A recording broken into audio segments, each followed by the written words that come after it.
Olá, sejam todos bem-vindos. Me chamo Heloísa Aquino, trabalho com implementação de governança pública e hoje eu tenho o prazer de mediar um momento aqui ao lado de grandes profissionais e amigos que eu tanto admiro. Para iniciar, gostaria de passar a fala para a Rogéria, que lidera um timaço de governança aqui no estado do Ceará. Obrigada, Heloísa. É sempre bom estar com vocês e hoje eu gostaria de dar as boas-vindas a esse time que é um time de sucesso. Vou fazer agora a apresentação de cada um. Cristiane Nardes, jornalista, com especialização em governança corporativa e uma grande defensora do tema no Brasil. Professor Renato Monteiro, mestre em gestão pública. Professor Paulo Alves, servidor de carreira do Superior Tribunal de Justiça. Professora Cleane Ramos, mestre em administração e controladoria. Ambos com muita experiência na área de governança. Sejam todos bem-vindos. Espero que esse nosso encontro possa contribuir de forma muito positiva na sensibilização da importância que tem uma governança para os nossos gestores brasileiros. Muito obrigada, Rogéria. Bom, então, para a gente iniciar, eu vou realizar uma pergunta de forma individual para cada um de vocês e depois os outros podem complementá-las, tá certo? A governança ela tem a missão de lapidar a cultura do órgão. E gostaria de convidar nossa convidada aqui hoje, Cristiane Nardes, para falar um pouquinho sobre o papel da liderança, sobre a importância do papel da liderança dentro da governança. Fique à vontade, mais uma vez, seja bem-vinda, Cris.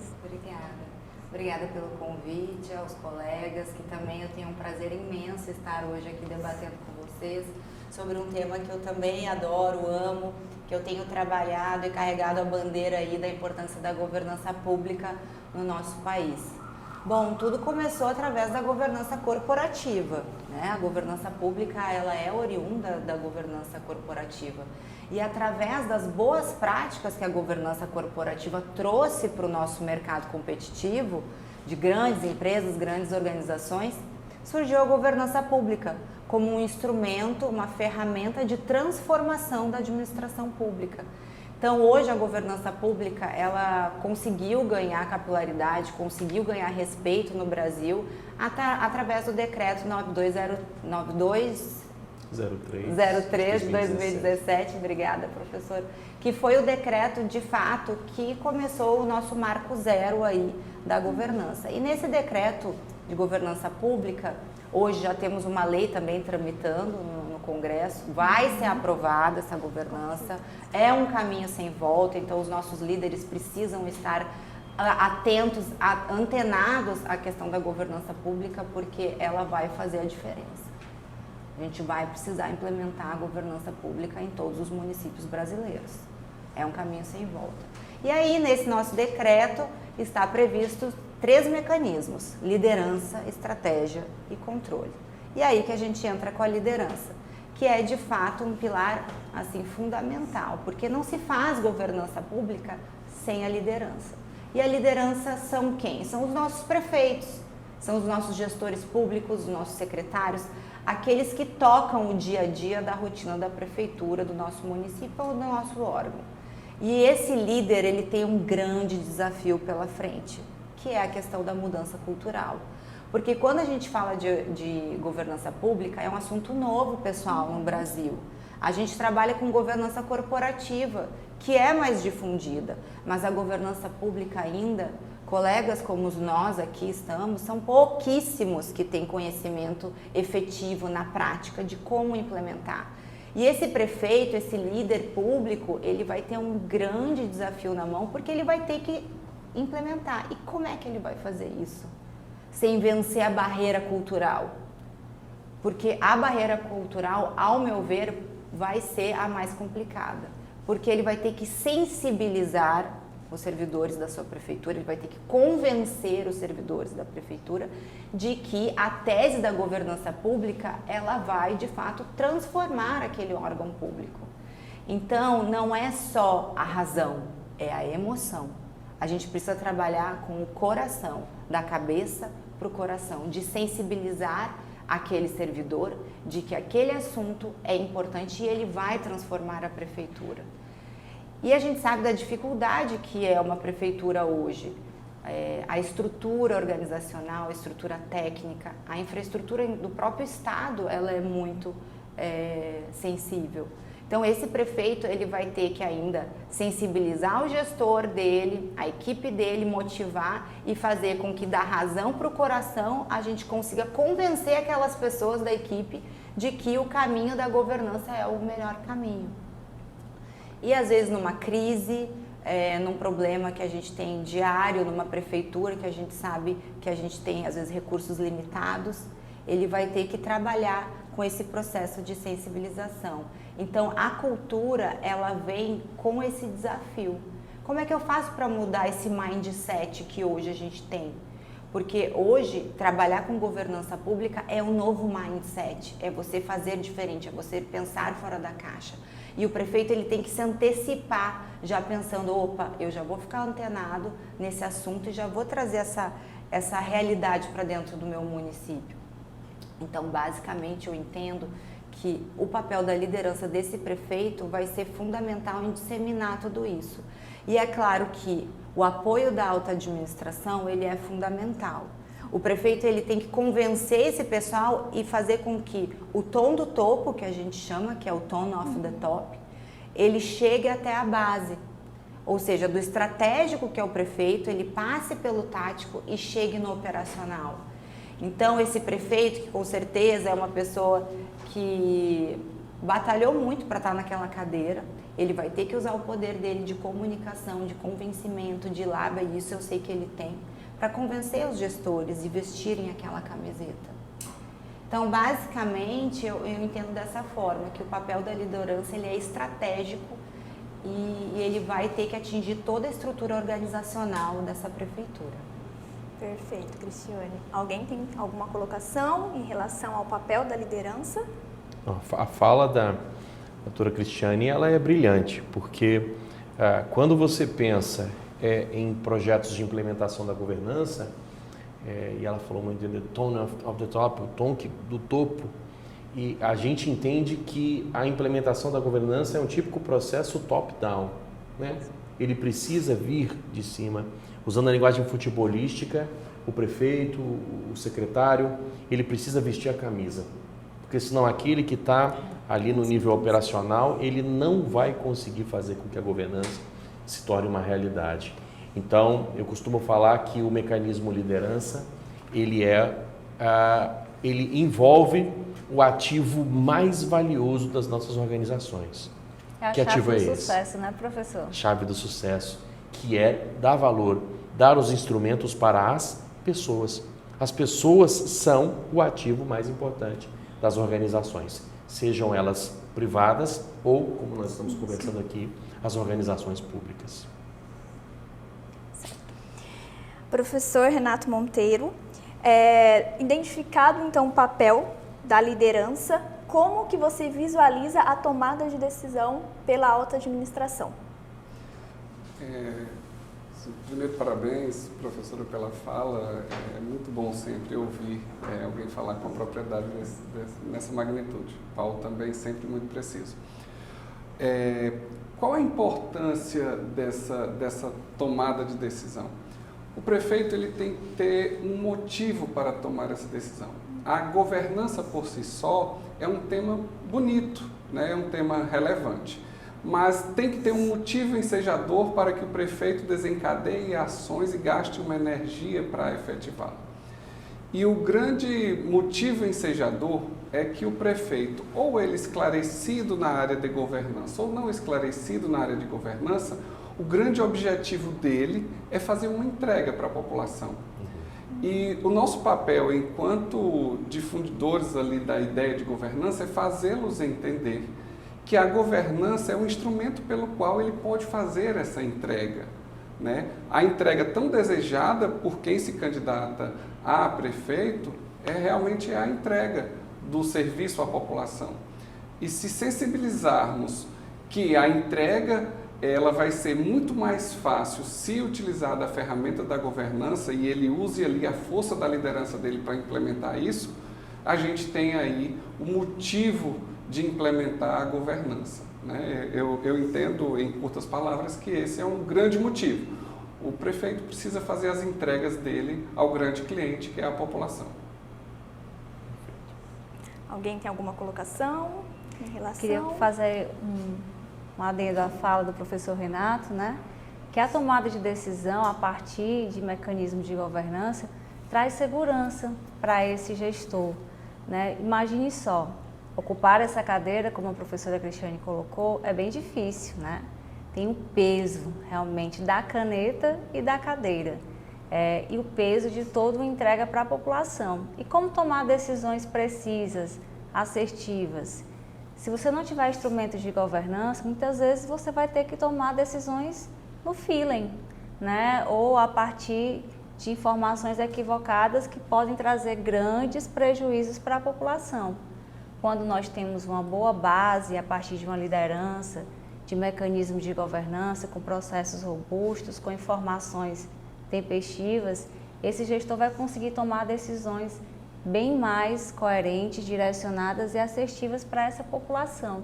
Então, realmente a governança vem para agregar e trazer realmente essa segurança para esse gestor, que já não é fácil, né, para ele, né?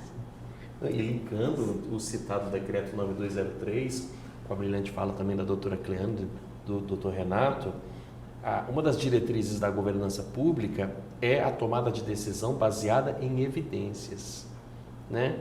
E exatamente a governança que consegue trazer esse conjunto de dados precisos, que são as evidências, para que o gestor, como você bem disse, ele não tome a decisão no achismo, no chute. Não, ele vai tomar uma decisão sabendo exatamente, possivelmente baseado num processo de gestão de riscos, num planejamento estratégico, em metas pré-definidas. Tudo isso, nós estamos falando aqui agora, é um conjunto de evidências para que ele tome corretamente a decisão, conforme a brilhante explanação do Dr. Renato. Eu costumo dizer que a governança pública ela tem que virar um mantra. É governança pública, governança pública, a gente costuma brincar sobre isso. Nós que trabalhamos com governança, a gente sabe dessa importância. E de fato, a gente tem que entender isso e correr na veia. Porque no momento que eu sou uma professora de governança pública, eu preciso transmitir isso para os meus alunos, para os meus professores, nas minhas palestras, eu também tenho que carregar isso no meu dia a dia, sendo íntegra, ética, planejando o meu dia, fazendo a gestão de riscos, que daqui a pouco eu tenho um voo que eu não posso me atrasar. Isso é governança, é a gente monitorar, direcionar, avaliar, entender aonde o nosso dia a dia pode ser melhorado para a gente ter melhores entregas, que são as nossas políticas públicas, com valor à sociedade. E é isso que a gente tem que trazer, às vezes, da governança familiar do nosso dia a dia para dentro da prefeitura, para dentro do município, do órgão público. Então, basicamente, é esse link que nós temos que fazer. Verdade. E essa decisão, às vezes, ela, por não ter uma boa gestão de risco, por exemplo, né, uma gestão de crise, um bom instrumento de governança, ela se torna uma gestão por urgência, né? E você, no cenário de urgência, nós estamos passando uma situação bem próxima de uma situação totalmente diferente no caso da Ucrânia. Imagine aquele gestor, ele está lá numa zona de crise, né, de conflito, onde ele tem que tomar decisões imediatas e minimamente ele precisa de informações, de dados dos seus agentes ali de governança para tomar decisões que tragam o menor dano possível ali para aquela população. Do mesmo jeito nas nossas realidades. Nós temos municípios que enfrentam aí situações bem dificultosas em relação à desigualdade social, né, a falta de emprego e renda, a questão de tráfico e outras questões que ele tem que tomar decisões e que, se ele não tiver ali boas informações, bons dados, né, e bons agentes de governança, ele vai se precipitar e tomar alguma decisão equivocada, né? E a fala da doutora Cleane me fez lembrar de algo que eu sempre falo, que o município, ou o estado, ou o órgão federal, que ele não tem governança, ele vive submetido à síndrome de bombeiro. Verdade. Que é onde o gestor só existe para apagar incêndio. Exatamente. Já aproveitando o tema, Cleane, uma das preocupações dos gestores é justamente em relação à gestão de riscos. E aí, Cleone é uma especialista em gestão de riscos. Fala pra gente um pouquinho sobre esse tema no setor público. Perfeito, Heloísa. Gestão de riscos, né? Então, a gente acredita que gestão de risco é algo muito distante da nossa realidade. Na verdade, diariamente a gente faz gestão de risco, né? E na administração pública, isso é realmente tomar o café todo dia, né? Inicia com o próprio planejamento estratégico, com o plano de governo.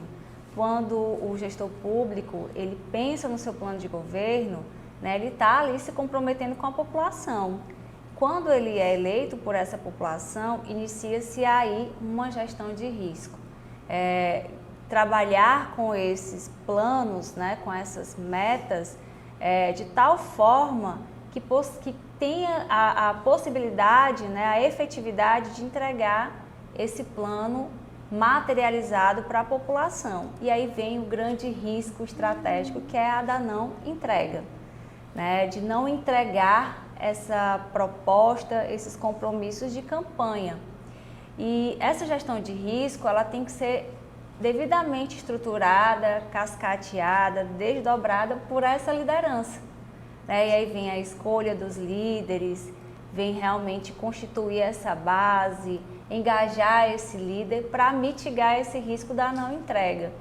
E mitigar esse risco só é possível a partir da gestão, a partir dessa liderança e dos controles internos, para que realmente, efetivamente, esse gestor consiga entregar essa proposta de valor para a população. Então, gerir esses riscos, mitigar esses riscos, é um compromisso diário da administração que só é possível a partir dos mecanismos de governança. Porque, veja só, 4 anos a gente acha que é muito tempo, né? Mas passa muito rápido. E o primeiro ano é basicamente a adaptação. Então, se eu não tiver isso bem estruturado, desde o plano estratégico, desde as ações diárias, eu vou continuar gerenciando a crise. Eu vou ter uma série de riscos materializados. Quando eu vou ver, já tem passado 2 anos e eu não tenho entregue essa proposta, né? E com isso, no final do mandato, há o risco maior, né, materializado, que é a não entrega dessa proposta, e muitas vezes o gestor fica aí com toda a sua gestão abalada. É muito importante momentos como esse, porque nós trazemos à baila o tema governança, gestão de riscos, controle interno, liderança, estratégia, controle, que são palavras muitas vezes desconhecidas no poder público municipal, estadual, né, que são áreas mais carentes de conhecimento. E todo gestor, a gente que milita no serviço público, principalmente municipal, a gente percebe que o gestor quer fazer a entrega. E o maior medo dele é algo dar errado e ele não conseguir. O que a gente tem que fazer uma conexão, e aí por isso a importância desse momento, é que ele quer que gerencie riscos para que não ocorra o não acontecimento do plano dele. Mas ele não sabe que isso se chama gerenciamento de risco. Ele não sabe que isso se chama governança. Ele não sabe que isso depende da liderança dele. E esse momento é rico porque a gente está tentando colocar essas palavras dentro do contexto de vida cotidiana dele. E aí o prefeito tem que entender que a entrega dele e o medo que ele tem de algo dar errado está intimamente relacionado à gestão de riscos.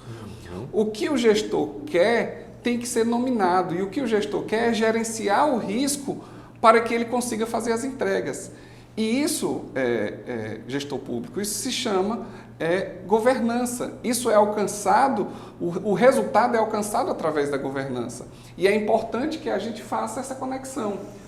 Olha, gestor municipal, esse medo que você tem, ele é tratado através da gestão de riscos. Isso é gestão de riscos. A governança, ela é um instrumento para você alcançar o seu resultado. É importante que se diga de forma mais simples isso, para que eles entendam que realmente essa é a ferramenta. Gerenciamento de risco é justamente isso que está no inconsciente dele e ele quer fazer e não sabe como nominar. Né? E por isso que eu me encanto tanto com esses momentos de debate, que é para a gente poder fazer uma certa tradução. Eu acho que o prefeito ele tem, assim, até uma dificuldade às vezes para dormir, né, professor Paulo? Você que trabalha com governança em contratações, porque é o CPF dele o tempo inteiro ali no poder da caneta. Verdade. Então, não é fácil. E a governança pública, ela pode vir para lhe apoiar nesse sentido, né? Justamente com as ferramentas que nós apresentamos aqui, de planejamento estratégico, controles, gestão de riscos, programas de compliance, que são ferramentas que podem lhe apoiar, ele poderá ter uma gestão mais eficiente, eficaz e efetiva. E o interessante também, professora, é que a questão da continuidade desse trabalho, né, a sustentabilidade, porque é outra questão que a gente leva muito no dia a dia. A cada 4 anos há a possibilidade de tudo isso, né, acabar. E, na verdade, a governança ela vem para resguardar essa questão da sustentabilidade, deixar um legado já construído por esse gestor e que seja contínuo para os próximos gestores que estão chegando, né? Acho que também foi algo construído, pensado aí pelo legislativo, trago aí pelos instrumentos, né? Que é importante destacar aqui para todos que nos escutam essa questão da sustentabilidade. Né, construir algo que seja perene, que seja uma base fortalecida para esses servidores, para a população como um todo e para os gestores que vão chegar futuramente. Né? Exato. E todos esses atos sempre com muita transparência. E transparência é nossa última pergunta, que transparência não é sinônimo de publicidade. Certo, doutor? Exatamente. Isso. Então, fale um pouquinho para a gente sobre transparência e também sobre o programa de integridade. Perfeito, perfeito. De fato, a pergunta já vem munida de muito conhecimento. A doutora Heloísa é um dos maiores nomes que nós temos também na área da governança. Mas agora veja, de fato, a gente precisa diferenciar. Erroneamente, muita gente considera o princípio da publicidade e o princípio da transparência como se fossem sinônimos. Não. O princípio da publicidade, que é um princípio constitucional relacionado à administração pública, artigo 37 da Constituição, ele é muito claro, certo? Fala sobre a necessidade de você tornar públicos os atos administrativos. Via de regra, eles são públicos. Só que um ato público não necessariamente é transparente. Porque o ato transparente, ele supera essa compreensão da publicidade. Como? O ato, para ser transparente, além de ser público, ele precisa ser claro e compreensível. E compreensível para o seu público-alvo. Então pense aí no seu município. Quando você quer trazer as informações, por exemplo, e aproveitando a minha área, quando você quer trazer clara as informações das contratações públicas que são realizadas no seu município, não basta que você coloque aquele PDF meio borrado do contrato no site da prefeitura. Isso não é transparência, isso é no máximo publicidade. A transparência se dará quando, acompanhado dessa cópia desse contrato, você colocar no seu site qual é o objeto desse contrato, quanto custou, qual é a duração desse contrato, quem é a empresa contratada, pelo menos. Porque você torna agora acessível para todos os cidadãos, para todos os munícipes, a informação que ali é apresentada. A transparência é essencial quando a gente compreende que aquilo que a gente está gerindo não é nosso. E agora eu estou falando com você, gestor público. Aquilo que você está gerindo não é seu. Aquilo que você está gerindo pertence à sociedade. E o verdadeiro dono, o cidadão, ele precisa ter acesso a tudo aquilo que está sendo feito com aquilo que é dele. Por isso que a transparência é um princípio basilar da administração pública hoje. E não apenas é um princípio basilar da administração pública, como ele também é um pilar do programa de integridade, que é a segunda parte da sua pergunta. Então veja, a gente está muito acostumado, certamente você já ouviu alguma vez a palavra de língua inglesa chamada compliance. Tá? O compliance é muito comum na gestão privada, mas veio para a administração pública.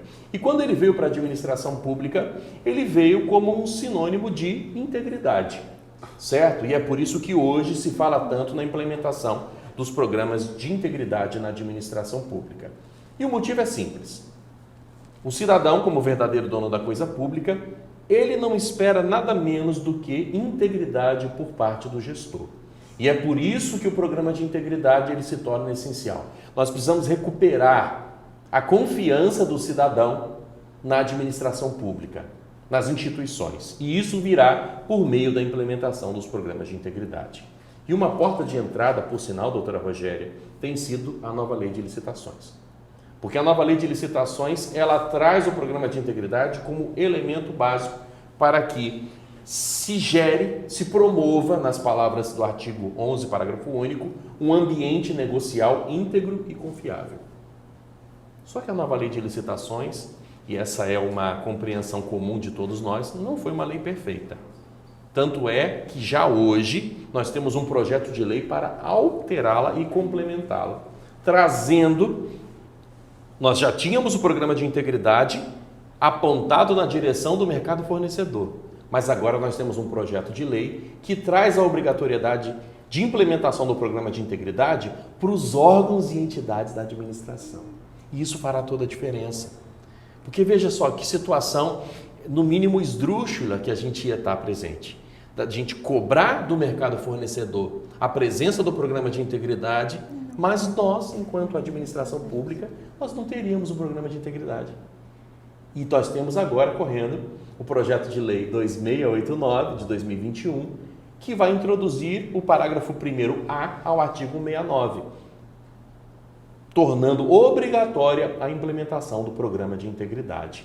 E aí é que entra o ponto que eu lhe falei, doutora Heloísa, que dentro dos pilares do programa de integridade, nós teremos também a instrumentalização das ferramentas de transparência, certo? E outros elementos, que aqui vou ser rápido para não me delongar, como, por exemplo, a assunção da responsabilidade de conduzir o programa de integridade pela unidade de controle interno. Então, teremos que fortalecer o nosso controle interno. O fato de nós termos a necessidade de elaboração de um código de ética e de conduta, porque não adianta eu dizer para o doutor Renato, para a doutora Cleane que eles precisam ser íntegros. Eu preciso dizer o que significa ser íntegro. E para isso eu preciso de um código de ética e de conduta. E de uma instância interna para, inclusive, sancionar o gestor que insistir em não cumprir esse padrão ético. Então, basicamente, são dois elementos basilares e que sim virão ali como sustentáculo da implementação da governança pública.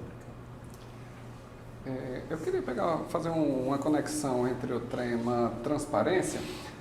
Sempre tem na minha cabeça uma perspectiva da transparência no sentido de indicação de qual objetivo você está atendendo com aquele contrato e qual meta do seu plano de governo você atendeu com esta contratação. Porque a contratação ela pode ser perfeita juridicamente e, na realidade, ela não ter motivo de existir, né?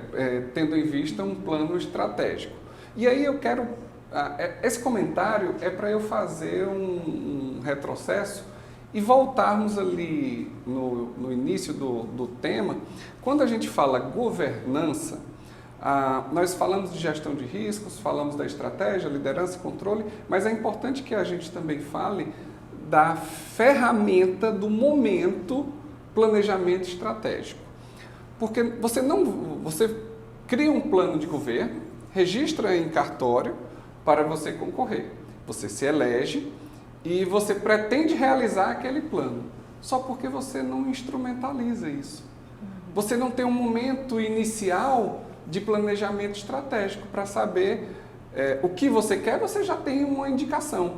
Mas como? Quem? Quando? Com que dinheiro? Qual é a prioridade?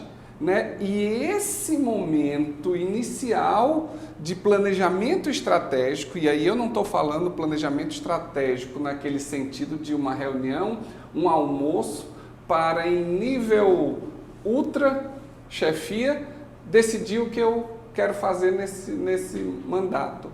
Não é o planejamento estratégico. O planejamento estratégico é eu descer a minúcias de como eu vou fazer, quem são as partes envolvidas. Eu tenho que envolver desde o mais simples servidor, porque ele tem que ter o espírito de pertencimento a esse plano estratégico, né? Então, eu faço o link da transparência para puxar isso.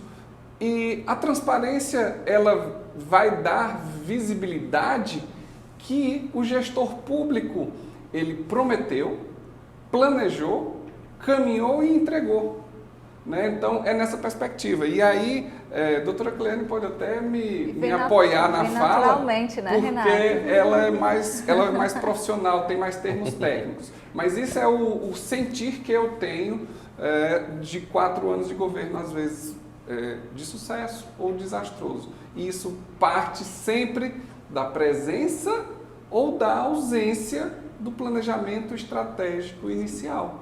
Se você não sabe por onde você vai caminhar, onde é que você quer chegar?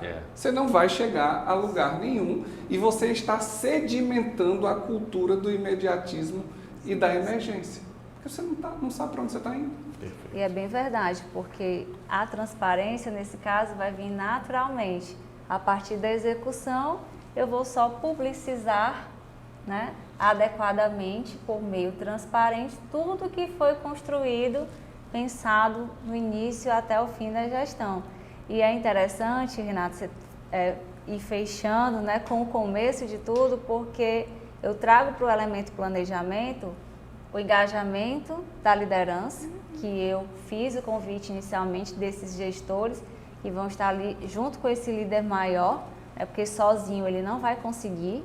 E aí eu trago eles para o engajamento do momento, de pensar de que forma estratégica eu vou desdobrar esse plano que foi divulgado, que foi acordado com a população. E aí eu trago todos os instrumentos da governança para dialogar nesse momento, né? Então, realmente esse tema me deixa assim, muito feliz. É um tema que eu também me brilho os olhos, porque não é algo que eu falo da boca para fora, é algo que eu vivo realmente. E eu vivo essa realidade não só com empresas privadas, mas com órgãos públicos, o quanto é difícil perceber o que eles passam no dia a dia quando não tem isso pensado estrategicamente. A sensação, né, do corpo de bombeiro é muito grande, é todo mundo lá se cruzando, se batendo. Ai meu Deus, o que é que eu vou fazer hoje, né? E o dia passa rápido, tem aquela sensação de fracasso no final do dia que nada foi feito. Diferente de eu ter um plano estruturado, ter um plano pensado, o que eu vou trabalhar primeiro no primeiro ano, o que eu vou trabalhar no segundo ano. E aí você vem a conquista, a celebração com a sua equipe, com o seu time, com a população, concluir X% do plano de governo. X não foi cumprido porque não tinha recurso financeiro, foi publicizado de forma transparente para a população. No segundo ano vem mais um rol de entregas, né, sempre trazendo ali o seu grupo gestor e a população para dialogar. Então eu não vejo outra saída realmente, né, para o gestor público, a não ser ele abrir o seu coração para escutar um tema que é altamente necessário para ele, que embora o mercado tenda a trazer palavras difíceis, né, mas resumindo tudo é uma forma estruturada, pensada, integrada para viabilizar que ele consiga executar uma gestão de alta performance. E eu ainda queria trazer outra discussão aqui, né? Isso para agitar mesmo. Nós estamos vivendo um momento caótico de transição entre uma norma e outra, e a gente está apenas enxergando a ponta do iceberg. A cada mês que nós avançamos, o problema vai se avolumando. Por quê? Isso, experiência do dia a dia que nós temos enfrentado. O gestor, ele entendeu que tem lá na lei as figuras do PAC, PCA, PLS, tem algumas ETP, tem diversas atividades que ele precisará fazer. E aí, doutor Renato, eu quero fazer aqui o meu PCA agora. E aí, a primeira pergunta: o senhor tem plano de governo? Tenho. O senhor tem plano estratégico? Não. O senhor tem equipe treinada? Não. O senhor treinou minimamente a comissão de licitação? Não. Mas eu quero o PCA. Mas o PCA só tem como sair se minimamente a gente mitigar o que não aconteceu anteriormente, porque se eu não tiver uma harmonia, isso é mandamento legal, se eu não possuir uma harmonia entre a lei orçamentária e o meu plano estratégico, eu não consigo fazer PCA nenhum. E não tem sentido de ser, né? E esse é um tema que precisa a gente colocar sempre em debate, para fazer os gestores entender que só o PCA não tem sentido de existir. Ele não é para existir em si mesmo, ele é apenas uma ferramenta para você concretizar uma entrega planejada. Perfeito. Tá? E isso eu não poderia deixar de falar, né, nessa questão, porque é um drama que estamos vivendo e todo mundo abriu a mente, talvez com medo, né, da dor, não é nem pelo amor, com medo da dor. Eu quero o PCA e o PLS. Sim, mas quais são os requisitos para que existam um PCA e um PLS? Né? E aí eu já deixo no ar a pergunta, quem quiser me ajudar na polêmica do tema, por favor, se sinta à vontade. Eu me sinto aqui coçando para falar sobre esse assunto, porque entra ali nessa área que é a nova lei de licitações. Por sinal, tenho a grande honra de ser coordenador do Comitê de Governança das Contratações da Rede Governança Brasil, que está aqui muito bem representada pela doutora Cristiane Nardes, que está na nossa coordenação geral, fazendo um trabalho aí sensacional. E é muito interessante, citando a RGB, que nos trabalhos de mentoria que são feitos para os municípios, é feito um levantamento diagnóstico através de um questionário. E nesse questionário, uma das primeiras perguntas que são feitas é: você tem planejamento estratégico? Você executa esse planejamento estratégico? E como o Dr. Renato bem disse, o planejamento estratégico é uma figura quase que alienígena dentro dos nossos municípios, desses entes federativos.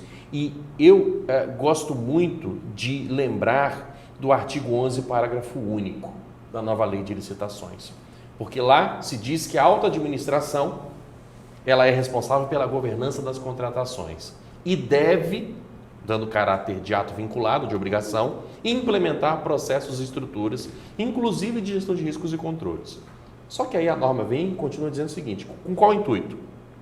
Qual é o propósito total da governança das contratações? E está lá: gerar alinhamento entre a contratação, o planejamento estratégico e as leis orçamentárias. Aí eu te pergunto, e se você não tem planejamento estratégico, você vai alinhar sua contratação com o quê? Por isso é que eu costumo brincar, quem quer implementar a governança das contratações sem ter a governança que a gente chama de lato sensu, que é a governança ampla, está sendo equivalente àquele que compra o volante de um carro sem ter o resto do carro. Não vai servir para nada. Ele não vai ter como ponderar essas contratações com as entregas que a sociedade espera. Então vamos dar um passinho para trás. Como o doutor Renato quer, eu quero o plano de contratações anual. Está aqui do meu lado uma especialista nesse assunto. Eu quero o plano de contratação anual. Tá joia, mas espera aí, vamos dar um passinho para trás antes. Vamos estabelecer as estruturas básicas de funcionamento deste elemento. O que eu estou achando brilhante, e a doutora Cristiane Nardes pode dizer um pouquinho mais a respeito disso, da chegada de um projeto de lei da governança, que ela já bem citou, que está chegando, que vai tornar a governança pública ampla, obrigatória, mas o que eu acho muito bacana é que dá força ao PL o fato de você já ter na Lei Geral de Licitações e Contratos remissões, ainda que indiretas, a esses elementos de governança. Porque a lei vem no artigo 7º e fala: você precisa estabelecer os agentes de contratação baseado em gestão por competências, que é a governança. Você chega no artigo 69 e fala que você tem que estabelecer práticas contínuas e permanentes de gestão de risco, que é governança. Você vai passeando pela norma e a norma vai apontando para o tema dela, que é licitações, mas sempre cutucando o gestor e falando: olha, você está faltando um bocado de coisa. E tudo isso, todo esse cabedal de instrumentos está ali, ó, na governança pública de forma ampla.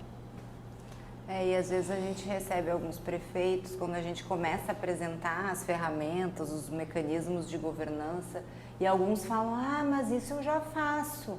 Não, isso eu não faço, preciso fazer. Então, às vezes, até eles já têm algumas boas práticas de governança dentro da prefeitura, só que ele não sabe. E aí o nosso papel é muitas vezes organizar essas ferramentas, organizar esses instrumentos para daí sim dar essa cara de governança pública. E, obviamente, colocar de pé o que ainda falta.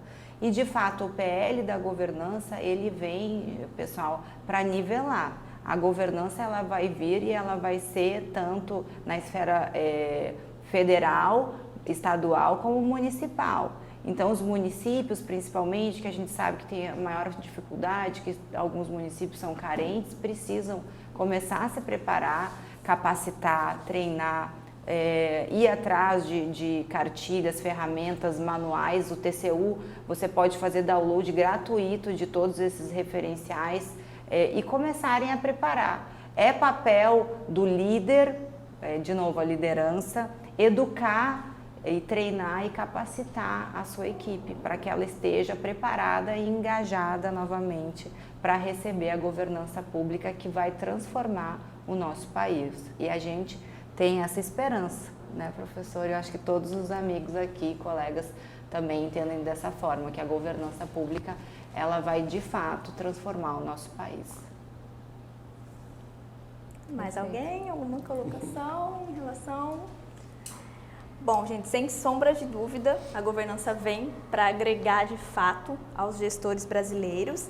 E eu queria passar a palavra para a Rogéria, para ela poder finalizar aqui, poder agradecer a presença de cada um de vocês. Mas antes disso, eu queria saber onde que a gente consegue encontrá-los nas redes sociais. Doutor Renato? Tem o Prof. Renato Monteiro, né? O meu Instagram, então lá tem dicas, tem notícias, tem o meu contato, né? O direct hoje é um meio de contato, hoje o mundo é conectado, né? Tem o LinkedIn também, Renato Monteiro, então é fácil me encontrar. Também é só buscar para o @Cleane Ramos, tanto no LinkedIn como no Instagram, manda lá uma mensagem que assim que possível eu respondo. Também lá no Instagram, eu era um cara que era averso às redes sociais, não sabia nem o que era isso. Hoje eu descobri que não tem, se você não está na rede social, você não existe praticamente. Então tem um espaço de compartilhamento lá no Instagram, que é o @prof.pauloalves, que você vai encontrar um pouquinho do que eu estou fazendo. E agora, graças a Deus, com essa pandemia indo embora, a gente se encontra também por aí pelo Brasil, que eu tenho caminhado falando a respeito desse tema com muita paixão, com muita alegria nessas capacitações que eu tenho ministrado. Então você me acha lá, @prof.pauloalves, e no LinkedIn também, no Paulo Alves, você vai buscar lá, você vai encontrar esta faceta caricata lá naquela rede social. Bom, o meu @Cristiane Nardes, tanto o LinkedIn quanto o Instagram. Convido vocês também a conhecerem a Rede Governança Brasil. Somos voluntários aqui, temos o nosso trabalho lá, nossas horas dedicadas pela governança pública. E @Rede Governança Brasil fica o nosso convite aí, precisando também de qualquer orientação com relação à governança, nós temos o nosso trabalho lá de mentoria para prefeituras brasileiras. Pronto, eu vou aproveitar para agradecer a participação de cada um nessa tarde que foi tão valiosa, né, tão enriquecedora, nesse bate-papo sobre as boas práticas de governança pública, e desejar que tenhamos outros momentos como esse. Muito obrigado.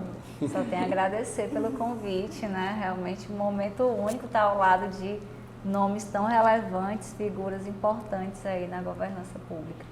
Obrigada. Eu também quero agradecer, porque são grandes parceiros aqui do âmbito público e nós temos compartilhado muito na prática, o que é a implementação da governança. Então agradeço mais uma vez pelo convite, agradeço também a Rede Governança Brasil e direciono esse agradecimento aqui à doutora Cristiane Nardes, que tem levado um trabalho sensacional também por todo o Brasil.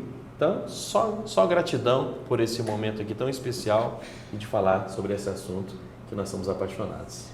E esperamos eles lá em Brasília agora, né, professora? Com certeza Tá marcado, absoluta. então. Vamos só ajustar a agenda, né? Nós agradecemos demais a presença de vocês, assim, enriquece. É uma satisfação muito grande poder contar com vocês para discutir esse tema.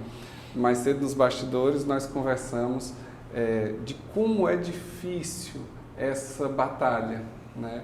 E com vocês fica mais leve e mais possível da gente vencê-la, né? Então, muito obrigado mesmo a todos vocês por dedicarem uma parte do tempo, porque tempo é o maior patrimônio que a gente tem hoje. Muito obrigado mesmo, né? E a gente vai retribuir a visita o mais breve possível. Bom, então terminamos aqui a nossa roda de conversa sobre boas práticas de governança. Muito obrigada. Obrigada, gente.